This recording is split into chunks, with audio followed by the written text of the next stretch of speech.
ಬಂಧುಗಳೇ, ಕಾರ್ಕಳದ ಬೈಲೂರಿನ ಉಮಿಕಲ್ ಕುಂಜದ ಮೇಲಿರುವ ಪರಶುರಾಮನ ಮೂರ್ತಿ ಈಗಾಗಲೇ ತಾವೆಲ್ಲರಿಗೂ ಗೊತ್ತಿದೆ. ಯಾಕಂದರೆ ಆ ಮೂರ್ತಿಯ ವಿಚಾರದಲ್ಲಿ ಹಲವಾರು ಗೊಂದಲಗಳು ಎದ್ದು ಈಗ ಓರ್ವ ಅಧಿಕಾರಿಯ ಸಸ್ಪೆಂಡ್ ಕೂಡ ಆಗಿತ್ತು ನಿರ್ಮಿತಿ ಕೇಂದ್ರದ್ದು. ಅದರ ನಂತರ ಈಗ ಶಿಲ್ಪಿ ಕೃಷ್ಣನಾಯಕನ ಮೇಲೆ ಕೂಡ ಒಂದಷ್ಟು ಆರೋಪಗಳು ಬಂದು ಶಿಲ್ಪಿ ಕೃಷ್ಣನಾಯಕನ್ನು ಇವತ್ತು ಕಾರ್ಕಳದ ಪೊಲೀಸರು ಕಾರ್ಕಳದ ನ್ಯಾಯಾಲಯಕ್ಕೆ ಹಾಜರುಪಡಿಸಿದ್ದಾರೆ. ಕಳೆದ ಒಂದು ವಾರದ ಹಿಂದೆ ಅಂದರೆ ಈ ಪ್ರಕರಣದಲ್ಲಿ ಅವರು ನಿರೀಕ್ಷಣಾ ಜಾಮೀನಿಗೆ ಅರ್ಜಿ ಸಲ್ಲಿಸಿದರು. ಆದರೆ ಅದನ್ನು ಮಾನ್ಯ ನ್ಯಾಯಾಲಯವು ಆ ಅರ್ಜಿಯನ್ನು ತಿರಸ್ಕಾರ ಮಾಡಿತ್ತು. ಈ ನಿಟ್ಟಿನಲ್ಲಿ ಅವರು ಕೊನೆಗೆ ಎಲ್ಲಿದ್ದರು ಅಂತ ಕೇಳಿದರೆ ಕೇರಳದ ಪುದುಚೇರಿಯಲ್ಲಿ ಅವರು ಇದ್ದರು.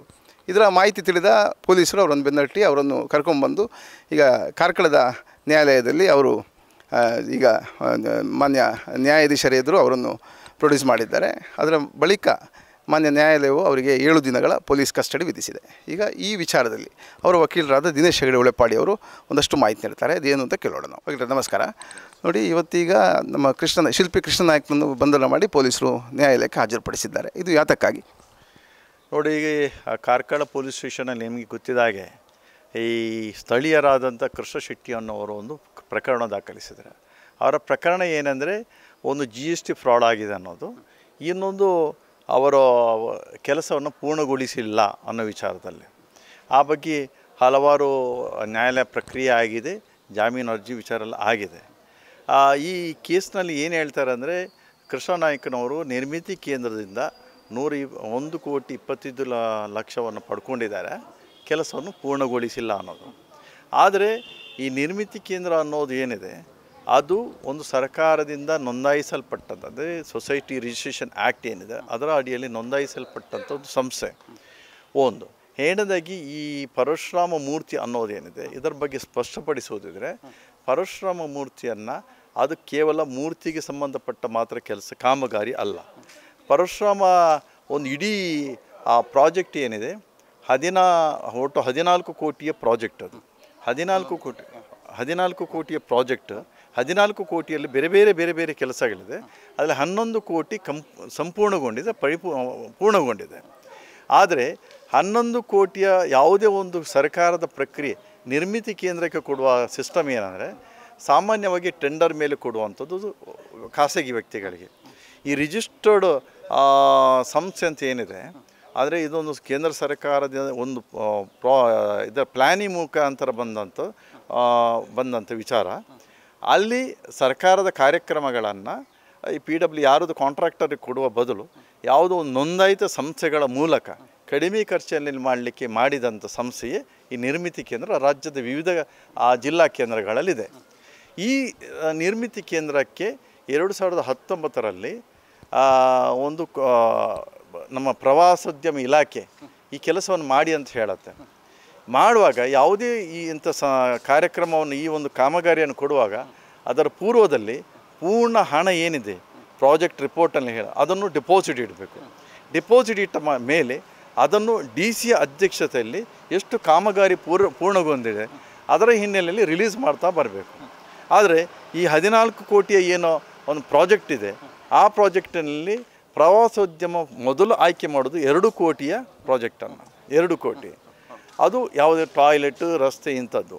ಆನಂತರ ಬೇರೆ ಹಂತದಲ್ಲಿ 2023 ಜನವರಿ ನಂತರ, ಅಂದರೆ ಈಗ ಏನು ನೀವು ಪರಶುರಾಮ ಮೂರ್ತಿ ಸ್ಥಾಪನೆ ಆಗಿದೆ ಒಂದು ಇನಾಗ್ರೇಷನ್, ಅದರ ನಂತರ 5.5 ಕೋಟಿಗೆ ಅಂತ ಅವರು ಒಪ್ಪಿಗೆ ಕೊಟ್ಟಿರ್ತಾರೆ. ಆದರೆ ಅದರ ಮೊದಲು ನಮ್ಮ ಶಾಸಕರು ಮತ್ತು ಉಸ್ತುವಾರಿ ಸಚಿವರಾಗಿದ್ದವರು ಅವರು ಸ್ವಲ್ಪ ಈ ಕಾರ್ಕಳದಲ್ಲಿ ಆದಷ್ಟು ಬೇಗ ಇದನ್ನು ಮಾಡಬೇಕು ಅನ್ನೋ ಉದ್ದೇಶದಿಂದ ನಿರ್ಮಿತಿ ಕೇಂದ್ರದವರು ಏನು ಹೇಳ್ತಾರೆ ಅಂದರೆ, ನೀವು ನಿಮ್ಮ ಅಡ್ಮಿನಿಸ್ಟ್ರೇಟಿವ್ ಫಂಡ್ ಇದೆಯಲ್ಲ, ನಿಮ್ಮ ಸ್ವಂತ ಫಂಡನ್ನು ಬಳಕೆ ಮಾಡಿ ಇದು ಈ ಕಾಮಗಾರಿಯನ್ನು ಪೂರ್ಣಗೊಳಿಸಿ. ಬೇರೆ ಇಲಾಖೆಯವರಿಗೆ ಹಣ ಕೊಡ್ತಾರೆ, ಆಶ್ವಾಸನೆ ಕೊಡ್ತಾರೆ. ಈ ಪ್ರವಾಸೋದ್ಯಮ ಇಲಾಖೆ 5.5 ಕೋಟಿಗೆ ಆಶ್ವಾಸನೆ ಕೊಡುತ್ತೆ. ಉಳಿದ ಇಲಾಖೆ ಬೇರೆ ಅಂತ ಬಂದು ಒಂದು 11 ಕೋಟಿ ಆಶ್ವಾಸನೆ ಕೊಡ್ತಾರೆ. ಆದರೆ ಪ್ರವಾಸೋದ್ಯಮ ದಿನಾಂಕ 25/1/2023 ಯಾವತ್ತು ಪರಶುರಾಮ ಮೂರ್ತಿಯ ಉದ್ಘಾಟನೆ ಆಗುತ್ತೋ ಆ ದಿವಸದವರೆಗೂ ಕೂಡ 67 ಲಕ್ಷ ಮಾತ್ರ ಕೊಟ್ಟಿದ್ದು. ಆದರೆ ಇದರ ಮಧ್ಯೆ ಇದೊಂದು ಏನು ಪರಶುರಾಮ ಮೂರ್ತಿಯನ್ನು ಮಾಡಬೇಕಂತ ಹೇಳ್ತಾರೆ. ಆ ಪರಶುರಾಮ ಮೂರ್ತಿಗೆ ಹಣ ಎಲ್ಲಿಂದ ಬರಬೇಕು? ಪ್ರವಾಸೋದ್ಯಮ ಕೊಟ್ಟಿಲ್ಲ, ನಿರ್ಮಿತಿ ಕೇಂದ್ರದವರು ಆಡಳಿತಾತ್ಮಕ ಖರ್ಚಿಂದ ಕೊಡ್ತಾರೆ. ಹಾಗಾಗಿ ಇದೊಂದು ಸರ್ಕಾರದ ಹಣ ಅಲ್ಲ. ಯಾವುದು ಇದು ಸರ್ಕಾರ ಅಂತ ಹೇಳ್ತಾರೆ, ಸರ್ಕಾರದ ಹಣ ಆಗೋದಿಲ್ಲ ಒಂದು. ಹಾಗಾಗಿ ಈ ಒಂದು ಸ್ಪಷ್ಟನೆ ಹಿನ್ನೆಲೆಯಲ್ಲಿ ಹೇಳೋದಿದ್ರೆ ಸರ್ಕಾರ ಹೇಳಿದ್ದೇನೆಂದರೆ ಬ್ರಾಸಲ್ಲಿ ಈ ಮೂರ್ತಿಯನ್ನು ಮಾಡಿ ಅಂತ. ನಾವು ಪ್ರಾಕ್ಟಿಕಲಿ ಹೇಳೋದಿದ್ರೆ ಪ್ರಾಯೋಗಿಕ ಒಂದು ಎಲ್ಲ ಕಡೆ ನಮ್ಮ ವಿಧಾನಸೌಧದ ಎದುರುಗಡೆ ಒಂದು ಬೇರೆ ಬೇರೆ 2 ಪುತ್ಥಳಿ ಇದೆ. ಅದನ್ನು ಆಡು ಭಾಷೆಯಲ್ಲಿ ಕಂಚು ಅಂತ ಹೇಳ್ತಾರೆ. ಅದೇ ರೀತಿ ನೀವು ಶಿವಾಜಿದು ಕೇಳಿರ್ಬೋದು, ಆಡು ಭಾಷೆಯಲ್ಲಿ ಕಂಚು ಅಂತ ಹೇಳ್ತಾರೆ. ಸರ್ದಾರ್ ವಲ್ಲಭಭಾಯಿ ಪಟೇಲ್ ಅದಕ್ಕೆ ಕೇಳ್ಬೋದು, ಅದು ಆಡು ಭಾಷೆಯಲ್ಲಿ ಕಂಚು ಹೇಳ್ತಾರೆ. ಈಗ ನಾಡಿದ್ದು ನವಂಬರ್ 25ಕ್ಕೆ ಮೊನ್ನೆ ನವಂಬರ್ 1ಕ್ಕೆ ಇನಾಗ್ರೇಷನ್ ಭುವನೇಶ್ವರಿ ಅನ್ನೋ ಒಂದು ನಮ್ಮ ರಾಜ್ಯ ಭುವನೇಶ್ವರಿ ಅನ್ನೋ ರೀತಿಯಲ್ಲಿ ಒಂದು ಪುತ್ಥಳಿಯನ್ನು ಮಾಡ್ತಾಯಿದ್ದಾರೆ. ಅದು 25 ಫೀಟ್, ಇದಿರೋದು 35 ಪರಶುರಾಮದು. ಆ ಪುತ್ಥಳಿಗೆ 11 ಕೋಟಿ ಖರ್ಚು ಮಾಡ್ತಾಯಿದ್ದಾರೆ. ಆ ಪುತ್ಥಳಿಯನ್ನು ಪೇಪರ್ನಲ್ಲಿ ನೋಡಿರ್ಬೋದು. ಆ ಪುತ್ಥಳಿಯನ್ನು ಕರೆಯುವಂಥದ್ದು ಏನಂದರೆ ಕಂಚು ಅಂತ. ಕಂಚಿನಲ್ಲಿ ಈ ರೀತಿ ಕಂಚಲ್ಲ, ಅದನ್ನು ಬ್ರಾಸ್ನಲ್ಲಿ ಮಾಡುವಂಥದ್ದು. ಈಗ ಇನ್ನೊಂದು, ಈಗ ಇಲ್ಲಿ ಪರಶುರಾಮ ಹೇಳುವಂಥದ್ದು ಒಂದು ಧಾರ್ಮಿಕ ವಿಚಾರ. ಈಗ ಧಾರ್ಮಿಕ ವಿಚಾರ ಆದದ್ರಿಂದ ಈಗ ಅಧಿಕಾರಿಗಳ ಬೇಜವಾಬ್ದಾರಿಗೆ ಈಗ ಶಿಲ್ಪ ಕೃಷ್ಣನಾಯಕ ಬಲಿ ಆಯಿತು ಅಂತ ಹೇಳ್ಬೋದು ನಾವು. ನೋಡಿ, ಇದು ಧಾರ್ಮಿಕ ವಿಚಾರ ಅಲ್ಲ, ಇದು ಥೀಮ್ ಪಾರ್ಕ್. ಎಲ್ಲ ಜಾತಿ ವರ್ಗದವರು ಬರ ವಿಹಾರ ಥೀಮ್ ಪಾರ್ಕ್. ಹಾಗಾಗಿ ಇದು ಎಂಡೋಮೆಂಟ್ ಕೊಟ್ಟಂಥದ್ದು ಅಲ್ಲ. ಇದು ಪ್ರವಾಸೋದ್ಯಮ ಇಲಾಖೆ ದೇಶದ ಮತ್ತು ವಿದೇಶದ ಎಲ್ಲ ಬರುವವರಿಗೆ ಎಲ್ಲ ಜಾತಿ ವರ್ಗದ ಬರಲಿಕ್ಕಾಗಿ ಒಂದು ವಿಹಾರದ ಒಂದು ಇದು ಥೀಮ್ ಪಾರ್ಕ್ ಆಗಿರೋದನ್ನ ಇಲ್ಲಿ ಎಂಡೋಮೆಂಟ್ ವಿಚಾರ ಬರುವುದಿಲ್ಲ, ಧಾರ್ಮಿಕ ವಿಚಾರ ಬರುವುದಿಲ್ಲ. ಹಾಗಾಗಿ ಆದರೆ ಇಲ್ಲಿ ಏನಾಗುತ್ತೆ ಅಂದರೆ ಆಡಳಿತ ಮತ್ತು ವಿರೋಧ ಪಕ್ಷಗಳ ಮಧ್ಯೆ ಮತ್ತು ಈ ಒಂದು ರಾಜಕೀಯ ಹಿನ್ನೆಲೆಯಲ್ಲಿ ನಮ್ಮ ಕೃಷ್ಣನಾಯಕರು ಒಂದು ಬಲಿಪಶು ಅಂತ ಹೇಳಬೇಕಾಗತ್ತೆ. ಮತ್ತು ಈ ಯಾವುದೇ ಪುತ್ಥಳಿಯನ್ನು ಕೂಡ ಕಂಚಿನಲ್ಲಿ ಮಾಡಲಿಕ್ಕಾಗಲ್ಲ. ಕಂಚಿನ ನಮ್ಮ ಸಣ್ಣ ಮೂರ್ತಿ ಇರುತ್ತೆ, ಅದನ್ನು ಮಾತ್ರ ಕಂಚಿನಲ್ಲಿ ಮಾಡಲಿಕ್ಕಾಗ. ಉಳಿದಂಥ ಎಲ್ಲ ವಿಚಾರಗಳನ್ನು ಅದನ್ನು ಬ್ರಾನ್ಸಲ್ಲೇ ಮಾಡಬೇಕು, ಬ್ರಾಝಲ್ಲೇ ಮಾಡಬೇಕಾಗತ್ತೆ. ಹಾಗೆ ಬ್ರಾಝ್ ಮತ್ತು ಬ್ರಾನ್ಸ್ಗೆ ಹಾಕುವಂಥ ವಸ್ತು ಏನು ಮೂಲ ವಸ್ತು ಅದು ತಾಮ್ರ, ಕಾಪರ್. ಹಾಗಾಗಿ ಅದರಲ್ಲಿ ಯಾವುದು ಕೂಡ ಒಂದು ಮೋಸ ಮಾಡಿದ್ದಾರೆ ಅನ್ನೋದು ತಪ್ಪು. ಇನ್ನೊಂದು ಏನಂದರೆ ಆ ಸಂದರ್ಭದಲ್ಲಿ ಯಾವುದೇ ಒಂದು ಮೂರ್ತಿಯನ್ನು ಪುತ್ಥಳಿಯಲ್ಲಿ ಮಾಡಬೇಕಾ, ಅದು ಹೈಟ್ ಏನಿದೆ 35 ಫೀಟ್. ಕೆಳಗಿಂದ ಭೂಮಿಯಿಂದ ಕೆಳಗಡೆ 40 ಫೀಟ್ ಏನೋ ಬೆಟ್ಟ ಇದೆ, ಅದರ ಮೇಲೆ 35 ಫೀಟ್ ಇದೆ ನಿಲ್ಲಬೇಕು ಈ ಮೂರ್ತಿಯನ್ನು. ಆ ಎತ್ತರದಲ್ಲಿ ಗಾಳಿಯ ರಭಸಕ್ಕೆ ಅದು ನಿಲ್ಲಬೇಕು. ಅದು ಏನಾಯಿತು, ಇದನ್ನು ಪುತ್ಥಳಿಯನ್ನು ಮಾಡೋ ಸಂದರ್ಭದಲ್ಲಿ ಗಾಳಿಯ ರಭಸಕ್ಕೆ ಆ 1 ಟನ್ ಏನೋ ಕೊಡಲಿದೆ, ಅದು ನಿಲ್ತಿರಲಿಲ್ಲ. ಅದನ್ನು ಆ್ಯಂಗಲಲ್ಲಿ ಚೇಂಜ್ ಮಾಡಬೇಕು. ನಾವು ಈ ರೀತಿ ನಿಂತಿದ್ದೇನೆ, ನನ್ನ ಈ ಆ್ಯಂಗಲಿಗೆ ಇರುವಂಥ ಈ ರೀತಿ ಪುತ್ಥಳಿ ಅಂತಾದರೆ, ಸಪೋಸ್ ಅದರ ಕೈಯನ್ನು ನಾವು ಬದಲು ಮಾಡಬೇಕಾದ್ರೆ ನನ್ನ ಕಾಲಿನ ಅಂಗಾಂಗ ಆ್ಯಂಗಲ್ ಬದಲಾಗುತ್ತೆ. ಈ ರೀತಿ ಡಿಸೈನ್ ಚೇಂಜ್ ಮಾಡಬೇಕು. ಡಿಸೈನ್ ಚೇಂಜ್ ಮಾಡಲಿಕ್ಕೆ ಅನುಮತಿ ಪಡ್ಕೊಂಡು ಅವರು DC ಅನುಮತಿ ಮಾಡಿದ್ದಾರೆ. ಉಳಿದಂತೆ ಪ್ರವಾಸೋದ್ಯಮ ಇಲಾಖೆ ಅದಕ್ಕೆ ಅನುಮತಿ ಕೊಟ್ಟಿದೆ.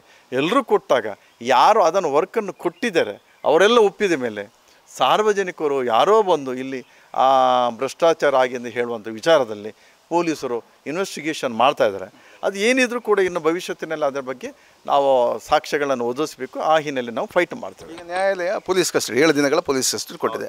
ಈಗ ಯಾವಾಗ ಮತ್ತೆ ಹಿಯರಿಂಗ್ ಯಾವಾಗ? ಇವತ್ತು ಸಡನ್ಲಿ ಬಂದು ನಮಗೆ 7 ದಿವಸ ಕಸ್ಟಡಿ ಬೇಕಂತ ಹೇಳಿದರೆ 7 ದಿವಸ ಕಸ್ಟಡಿಯಲ್ಲಿ ಅವರು ಕೇಳಿದ್ದೇನೆಂದರೆ ಲಾಸ್ಟಿಗೆ ಸಾರ್ವಜನಿಕರು ನಮಗೆ ಇಲ್ಲಿ ಸಾರ್ವಜನಿಕರು ಇದರ ಬಗ್ಗೆ ಪ್ರತಿಭಟನೆ ಮಾಡ್ತಾಯಿದ್ದಾರೆ. ಅಂದರೆ ಸಾರ್ವಜನಿಕರು ಪ್ರತಿಭಟನೆ ಮಾಡೋದಿದ್ರೆ ಇವರು ಯಾರನ್ನು ಅರೆಸ್ಟ್ ಮಾಡ್ತಾರೆ, ಯಾರನ್ನು ಮರ್ಡರ್ಗೆ ಫಿಕ್ಸ್ ಮಾಡ್ತಾರೆ, ಏನು ಮಾಡ್ತಾರೆ ಅಂತ ಇತ್ತು. ಆಯಿತು, ಏನೇ ಇರಲಿ, ಒಬ್ಬರು ತನಿಖಾಧಿಕಾರಿಯವರು ಬಂದು ಬೇರೆ ಬೇರೆ ಕಾರಣಕ್ಕೆ ನಮಗೆ ತನಿಖೆ ಬೇಕಂತ ಹೇಳಿದ ಹಿನ್ನೆಲೆಯಲ್ಲಿ ಅವರನ್ನು 7 ದಿವಸಕ್ಕೆ ಪೊಲೀಸ್ ಕಸ್ಟಡಿ ಕೇಳಿದರೆ, ಪೊಲೀಸ್ ಕಸ್ಟಡಿಯಲ್ಲಿ ಏನಂದರೆ ಅವರು ಯಾವುದೆಲ್ಲ ಅವರಲ್ಲಿ ಕೇಳಲಿಕ್ಕಿತ್ತು ತನಿಖೆಯಲ್ಲಿ ಅವರನ್ನು ಇದ್ದುಕೊಂಡು ತನಿಖೆ ಮಾಡಲಿಕ್ಕಿದೆ, ಆ ಹಿನ್ನೆಲೆಯಲ್ಲಿ ಪೊಲೀಸ್ ಕಸ್ಟಡಿ ಕೊಟ್ಟಿದ್ದಾರೆ. ಪೊಲೀಸ್ ಕಸ್ಟಡಿಯಲ್ಲಿ ನಾಡಿದ 14ನೇ ತಾರೀಕುವರೆಗೆ ಪೊಲೀಸ್ ಕಸ್ಟಡಿ ಕೊಟ್ಟಿದ್ದಾರೆ. ಅದರ ಮಧ್ಯೆ ನಾನು ಜಾಮೀನು ಅರ್ಜಿಯನ್ನು ಕೂಡ ಇವತ್ತು ಹಾಕಿದ್ದೇನೆ. ಅದರ ಬಗ್ಗೆ ಸರ್ಕಾರದ ಆಕ್ಷೇಪಕ್ಕೆ 13ನೇ ತಾರೀಕಿಗೆ ಇಟ್ಟಿದ್ದಾರೆ. ಆ ನಂತರ ಪೊಲೀಸ್ ಕಸ್ಟಡಿ ಮುಗಿದ ಕೂಡಲೇ ಅದರ ಬಗ್ಗೆ ನಾನು ಆರ್ಗ್ಯುಮೆಂಟನ್ನು ವಾದವನ್ನು ಮಾಡಲಿದ್ದೇನೆ.